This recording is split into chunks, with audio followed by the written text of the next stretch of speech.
Eno ye program yo ensulo ey'enkya wano ku 3 ABN TV. Yiga okutandika olunaku ne Katonda.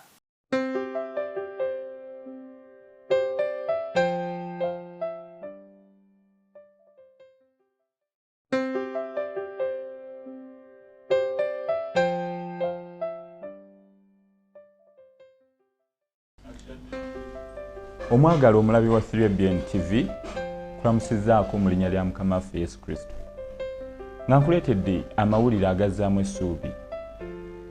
Ng'olunyiri lwaffe tugenda lujja mu kitabo eky'Abafiripi essuula 4 olunyiriri olw'13 olugamba nti nyiza byonna Mwoyo ampa amaanyi.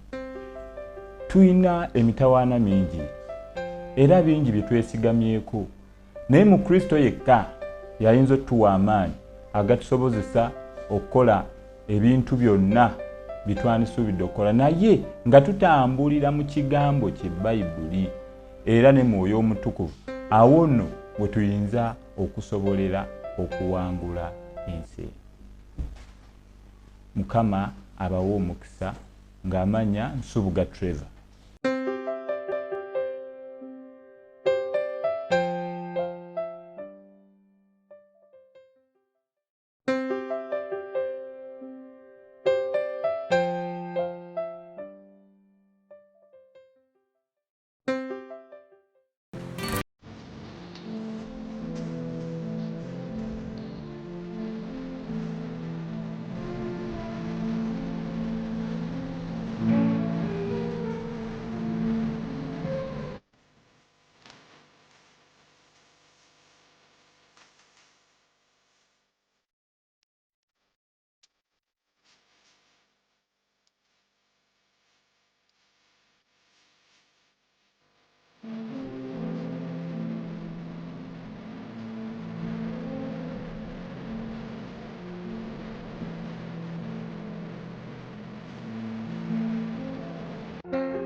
Atenderezebwe Mukama kubanga awulidde bye musaba.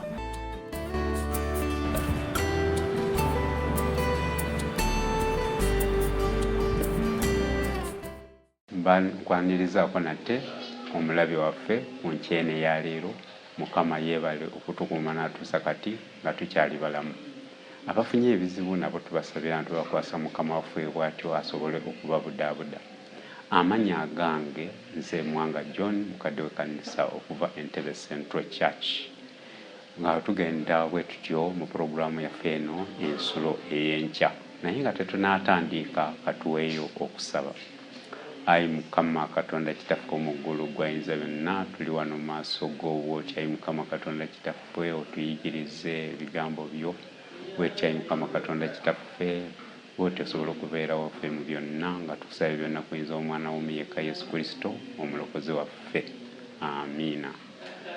Omutwe gwaffe ogwa leero gye tugenda okuyigako ekitundu ekya leero wali nti kigambo bwe kiti waali ebbanga lyonna.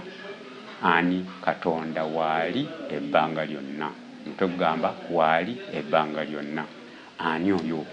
Tuteekwa okumanya nti Katonda waali ebbanga lyonna. Kaakati ku ssaawa eno katusome mu Zabuli.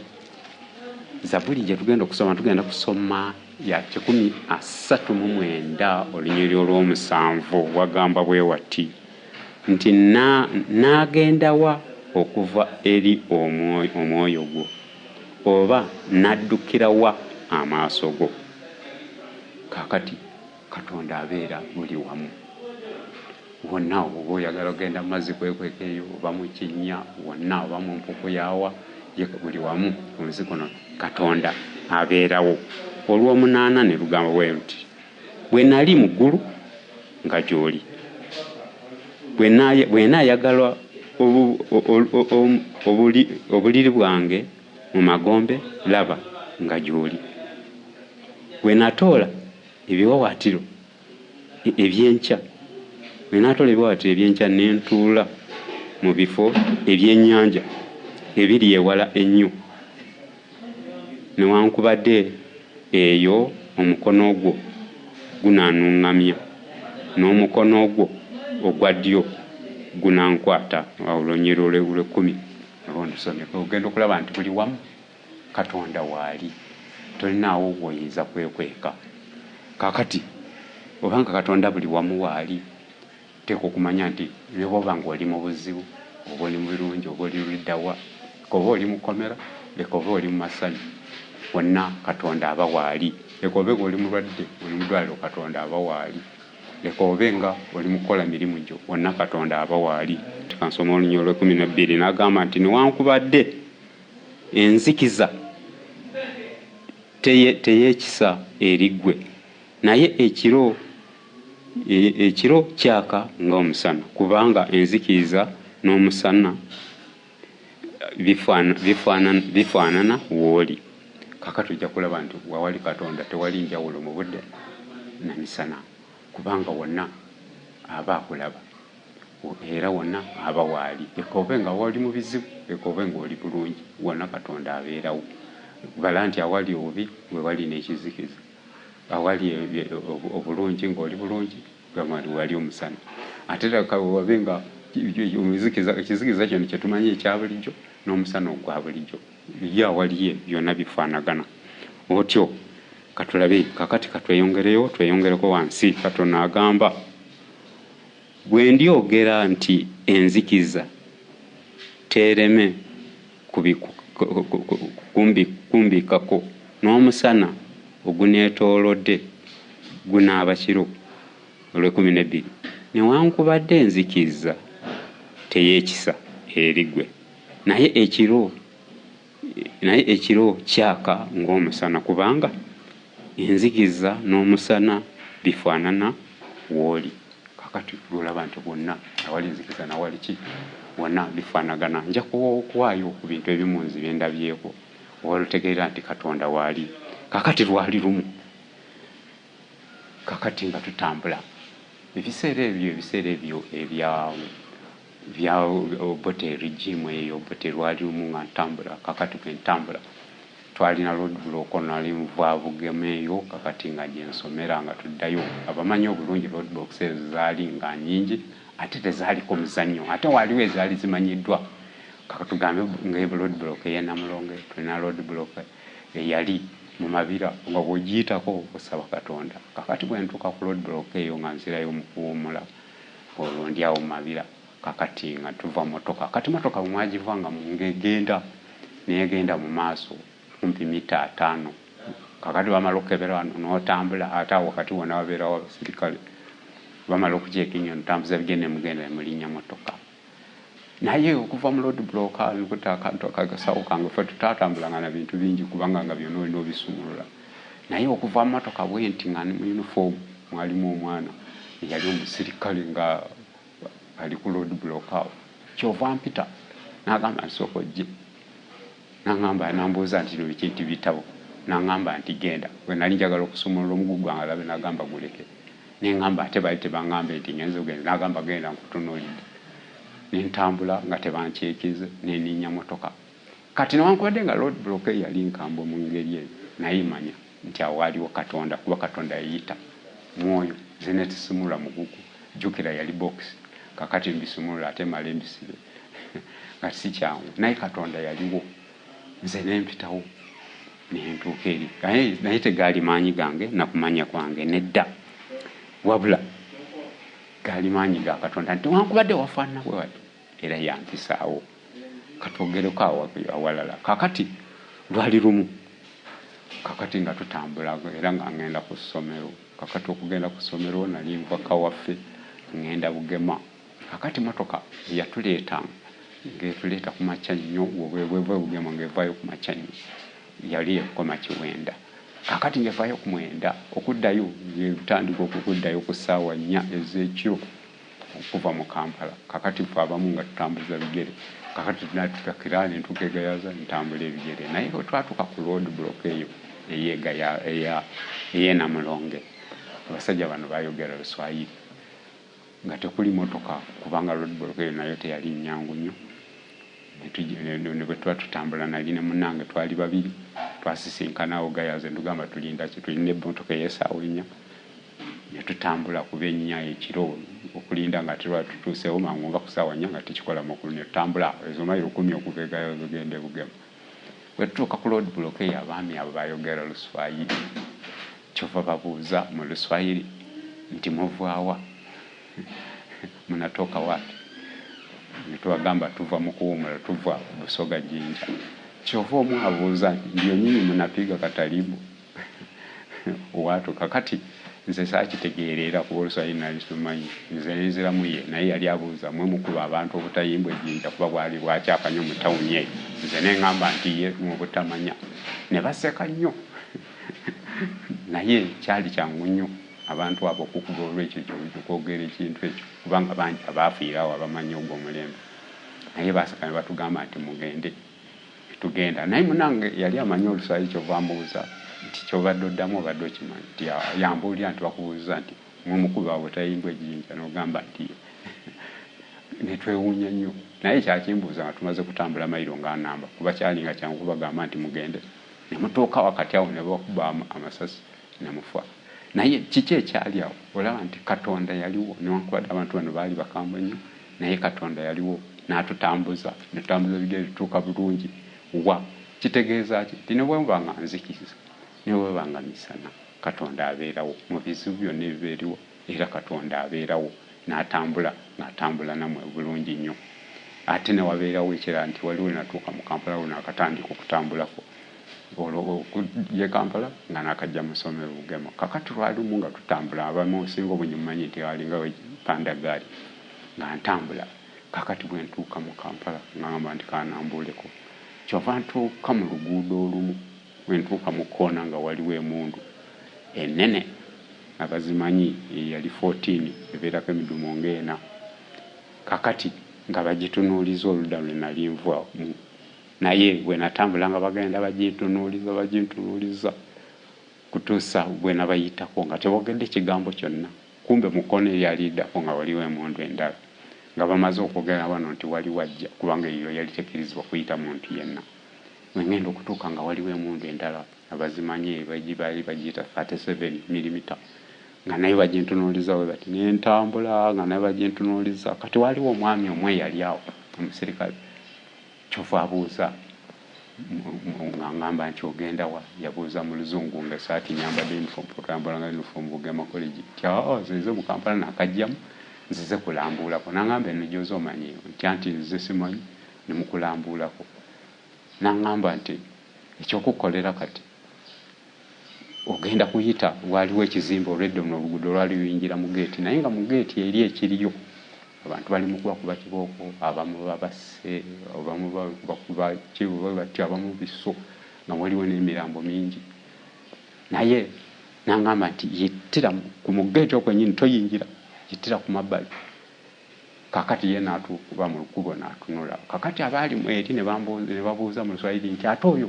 jangu eno titena wuyi okujjaka omusajja n'agamba nti mukole emirimu gyammwe eyo muleke nempitira ku mabbali n'engenda kiweeyo namanyira nti nali mu buziba oba mu magombe bwe ntuuka eri mu maaso abantu abaliyo ne bagamba ogwo muzimu ogutambula eyo tevaayo muntu mulamu naye byonna kyekyabikola Katonda buli wamu waali wawali enzikiriza wabanga wali omusana ebizibu byonna byoba olimu Katonda ye abamanyi nti webiri wanawo waba waliwo ebizibu leka obe nga okola tya leka obe nga oli mu kizibu kuba kyali kyangu ye okungamba nti eyo ogenda kukola ki naye oba oli awo nze nfuna amaanyi nti buli wamu Katonda abeerawo n'abandi abanga nvaayo nabo alabe nti nawe olowooza nti tewasoboka Katonda abeerawo n'olw'ensonga eyo tutegeere bulungi nti Katonda abeera buli wamu era tolowooza nti bw'oba ofunye ekizibu baki tewali Katonda n'olw'ensonga eyo katukole ki bwe tutyo twesige mu mbeera zonna ze tuba tulimu oba oli bulungi oba oli bubi manya nti Katonda gy'ali ate aba takwerabidde oyinza okuba nga oli mulwadde nnyo n'olowooza nti Katonda ali luddawa yenza nakola ki naye tolowooza nti abatalaba aba waali Yobu yabonaabona si lwakuba nti Katonda yali tamulaba yali alaba naye buli kimu kibeerawo olw'okuyiga kuyinza okuba etali ggwe eri abalala bakulaba oba eri ggwe mwennyini n'okuba oba tugezesebwa n'okuzegezesebwa kwegamba okwesiga Katonda tumwesiga kyenkanawa, kubanga okwesiga Katonda tekiri nti tujja mwesiganga mu birungi byerere naye ne mu bibi. Kati tegeera nti buli wamu Katonda waali, ne buli mu mbeera mwonna Katonda waali. Tusome Abakolinso Abakolinso ekyokubiri essuula ya 5 olunyiriri lwa 7 nti kubanga tutambula olw'okukkiriza si lwa kulaba. Olunyiriri lugamba nti kubanga tutambula olw'okukkiriza so si lwa kulaba. Kakati olowooza nti ojja kubulaba birungi byerere oba olina kyolabako olwo olyokukkiriza Katonda. Jjukira omukyalo oli owa Kapeesa, Katonda yali amulaba ng'era amanyi nti mwavu, naye era omukyalo ono yeesiga Katonda n'awaayo epeesa erimu lyali naye. Ate weewuunya ate yali alina yali teyeesiga nnyo Katonda ng'alina malala. Naye bwe tutyo tutegeere nti buli wamu Katonda abeerawo. Otyo katusomeko mu Isaaya essuula 41. Isaaya essuula 41 kakati ngenda kusoma olunyiriri olw'10 lusoma bwe luti. Totya kubanga nze ndi wamu naawe. Tokengeetererwa kubanga nze Katonda wo. Nakuwanga amaanyi, weewaawo nakuyambanga, weewaawo nakuwaniriranga mu mukono gwange ogwa ddyo ogw'obutuukirivu bwange. Kakati Katonda yatuyamba mu buli kimu, so si mu maanyi gaffe, mu bulungi ne mu bubi abeera wamu naffe, ng'era yatuwanirira ogwaffe gwa kusaba. Ky'oba omanya nti buli wamu Katonda abeerawo. Abantu bangi bakaabye naddala mu mbeera eno, ogenda okulaba abamu ng'enkuba bw'etonnya ate byasimbye byonna amataba ne gabitwala. Ogenda okulaba abamu bali ku bibanja naye ate ogenda okulaba nti baatunzeewo kyalo kiramba abantu ne babasengula. Ezo embeera tolowooza nti Katonda abatalaba, aba waali. Tusigale nga tusigale nga twesiga Katonda. Tolowooza nti byonna ebibeerawo abatalaba, aba alaba. N'ebirungi bye tulina bw'oba olina omwana wo ng'asomye kakati wakamala kutikkira, tolowooza nti oyo omwana baakozesa maanyi ge. Katonda waali yatuwanirira mu byonna. Twesige Katonda buli mu ngeri, tetubeeraawo nga tufuna malala. Kyekyoka kubanga Katonda bw'atyo bw'atugambye. Ate bwe tunaasoma mu ssuula eno eya 46 nkyali mu Isaaya, temwebuuza ndi mu ssuula ya 46 ennyiriri 3 ezisooka. Keka nsoma olwokubiri. Ssuula ya 46 kale wagamba bwe wati: bakutama bavunnama wamu, tebayinza kuwonya mugugu, naye bo bennyini bagenze mu kusibibwa. Tebasobola kuwonya migugu, bavunnamye naye tebasobola kuwonya migugu, era bagenze mu kusibibwa. Olwokusatu: mumpulire gwe ennyumba ya Yakobo n'ekitundu kyonna ekifiiseewo ku nnyumba ya Isirayiri, benaweekanga nze okuva mu lubuto, benasitulanga okuva mu nda, n'okutuusa ku bukadde nze nzuuyo, n'okutuusa ku nvi n'abasitulanga nze n'akola era nze n'aweekanga, weewaawo n'asitulanga era n'awonyanga. Oyo Katonda yatukuza okuva mu buto. Olaba ow'envi yaba mukumi, olaba omuto yaba mukumi. Afudde ng'akyali muto tolowooza nti abatalaba, aba alaba. Kakati akuze n'atuuka ku nfi tolowooza nti aba ayise mu birungi byerere, mubeeramu n'awabi waayise, mubeeramu enkonko nga Mukama era yaba mukuumi. N'olw'ensonga eyo Katonda waali ebbanga lyonna era buli wamu abeerawo. Kye tulina okukola kwe kwesiga Mukama waffe. Y'ensonga lwaki bwe yalaba nga twonoonye era n'atusalira engeri, n'atuteekerawo ekkubo engeri gye tuyinza okutambulamu. N'olw'ensonga eyo tutegeerere ddala nti Mukama waali ebbanga lyonna ate buli wamu abeerawo. Tetuba na kubuusabuusa nga twebuuza nti ate kiki ekigenda mu maaso. Ky'oba otegeera nti Katonda waali era buli wamu abeerawo. Otyo katulabe ate katubikuleko mu kitabo ekirala. Kanbikule mu kitabo kya Matayo essula ya 28 yatugamba atya nga tugenda okubuulira enjiri. Ekitabo kino ekya Matayo essula eno ya 28 olunyiriri olwabiri agamba bw'ati nga mubayigiriza okukwata byonna bye nabalagira mmwe, era laba nze ndi wamu nammwe ennaku zonna okutuusa emirembe gino egirigwawo. Katonda ali naffe ekiseera kyonna mu mbeera yonna ng'era bwe yali. Kristo teyayita mu birungi byereere, mwalimu ebi n'ebirungi, naye nga tutambula nga tutambulira Mukama waffe yatukuuma. N'olw'ensonga eyo tutegeere bulungi nti Katonda ali naffe mu mbeera yonna. Tetuba na kubuusabuusa kwonna, ebintu bingi ebizze nituba n'okubuusabuusa nga twebuuza kiki ekiriwo. Enjala eyinza okubeerawo n'eruma, wayinza okuba nga tewali ssente ezibula, buli kyokola kiyinza okuba nga tekivaayo, ate oyinza okufuna ebingi. Katonda nakuwa omukisa mu ngeri eyo, naye si buli kimu nti okubanga weekiri n'oba n'okubuusabuusa eri Mukama waffe. Ye waali ebbanga lyonna abeerawo era buli wamu ali naffe.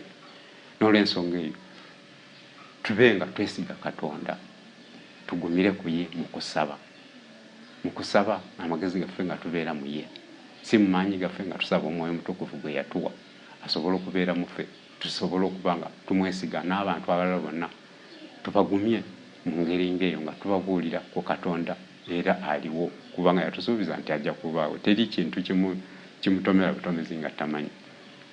Amanyi ensonga lwaki ebintu ebisinga abitulabula, ate n'atuwa engeri gye tuba tutambula nga tuteeka okutambula obulungi, nga tutambulira mateeka ge, nga tuba abawulize. Ebibi yabitulabula ebigenda okubeerawo, n'atugamba nze mpangudde ensi naye mugume, naye era ali naffe. Kyova atugamba nti ndi nammwe okutuusa emirembe gino egirigwawo ng'ali naffe. N'olw'ensonga eyo tubeere beesigwa eri Mukama waffe.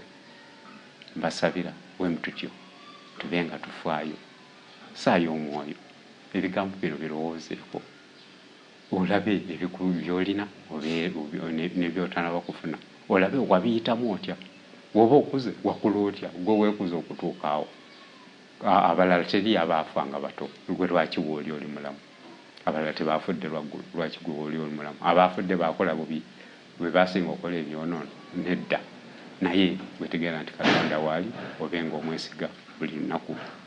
N'olw'ensonga eyo tuyigirize n'abalala. Bw'oba owulidde ebigambo bino tosirika busirise gwe n'obyetwalira wekka, naye bibuulire n'abalala. Tubazeemu amaanyi nga tubabuulira ku Mukama waffe Yesu Kristo, era tubabuulire nti Katonda atwagalira ddala kuba y'ensonga lwaki yasindika Omwoyo Yesu Kristo. Yesu Kristo we yajja n'agamba ngenda balekera omubeezi, ye Mwoyo Mutukuvu, kyajja kutuyigirizanga, y'anaatukuumanga, y'anaatukola byonna, era n'atugamba nti wajja kubangawo n'okugezesebwa. Naye okugezesebwa kutujja okubeera nako nga tekutuyinza maanyi, era tukusobolera ddala nga Kristo bwe yakusobola. Olw'ensonga eyo batuweeyo okusaba olw'ebigambo bino. Ayi Mukama Katonda Kitaffe omuggulu gw'ayinza byonna, tukwebaza ayi Mukama Katonda Kitaffe olw'okubaawo mu nsi nga buli wamu wooli. Teriyo kibeerayo nga tomanyi, naye Mukama Katonda Kitaffe otugumye, era bwe tutyo tusobole okuba nga tukwesiga, nga tuba n'amaanyi mu ggwe, tusobole n'okuyigiriza abalala, tusobole ayi Mukama Katonda okutuwa amaanyi osigala nga tuli ku ggwe. Tusabe ebyo byonna ku buyinza bw'Omwana wo omuyekka Yesu Kristo omulokozi waffe. Amiina. Amannya gange nsigadde nga nze Mwanga John abatuusizaako okuyiga okwaleero. Mukama abeere wamu nammwe. Amiina.